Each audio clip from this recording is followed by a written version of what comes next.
আসসালামু আলাইকুম রহমতুল্লাহ। কেমন আছেন সবাই? আশা করছি আল্লাহ রাব্বুল আলামিনের অশেষ রহমতে আপনারা সকলেই ভালো আছেন।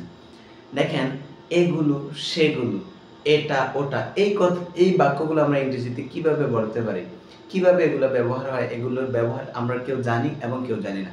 তো দেখেন, আজকে আমরা শিখবো এগুলো সেগুলো, এটা ওটা কিভাবে আমরা শিখি, একদম সহজভাবে শিখবো ইনশাআল্লাহ।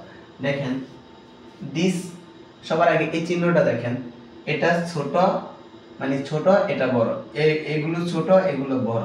এই ছোট যেটা আছে এটা হচ্ছে এটা, আর বড় যেটা আছে ওটা।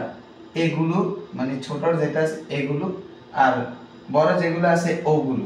এখানে একটা করে আছে, এখানে দুইটা করে আছে। এর কারণ হচ্ছে এখানে সিঙ্গুলার, এটা এটা সিঙ্গুলার, এটাও সিঙ্গুলার, এগুলো প্লুরাল, এগুলো প্লুরাল। সো কিছু উদাহরণের মাধ্যমে আজকে আমরা দেখব।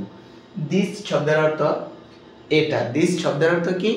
এটা। তাহলে দেখেন, দিস ইজ এ বুক, এটা একটা, sorry, this is a pen, এটা একটা পেন, এটা একটা কি? Pen.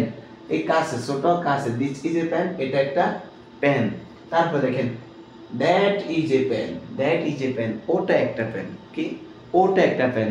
This is a pen, এটা একটা পেন, দ্যাট ইজ এ পেন, ওটা একটা পেন। তারপর দেখেন, দিচ, দিচ শব্দের অর্থ এগুলো, দিচ শব্দের অর্থ এগুলো।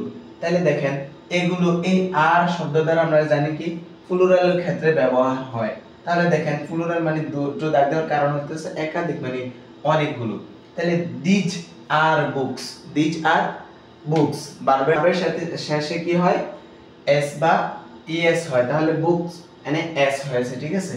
তাহলে these are books, these are books, এগুলো বই, মানে এগুলো বই, এগুলো খাতা, এগুলো কলম, এগুলো মানে একাধিক, প্লুরাল। তারপর দেখেন, those are phone, those are books, ওগুলো বই, দোজ আর বুকস, ওগুলো বই। দোজ আর পেন, ওগুলো পেন, মানে এক দূরে, কাছে আর দূরে। তাহলে কাছে হয় কি? দিস ইজ এ পেন, এটি একটি পেন।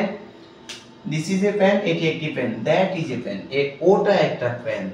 তারপরে দিজ আর বুকস, ওগুলো বই, সরি এগুলো বই। দোজ আর বুকস, ওগুলো কি? বই, এগুলো ওগুলো। তাহলে আমরা একদম সহজভাবে আজকে দেখতে পারলাম, একদম সহজভাবে দেখতে পারলাম না?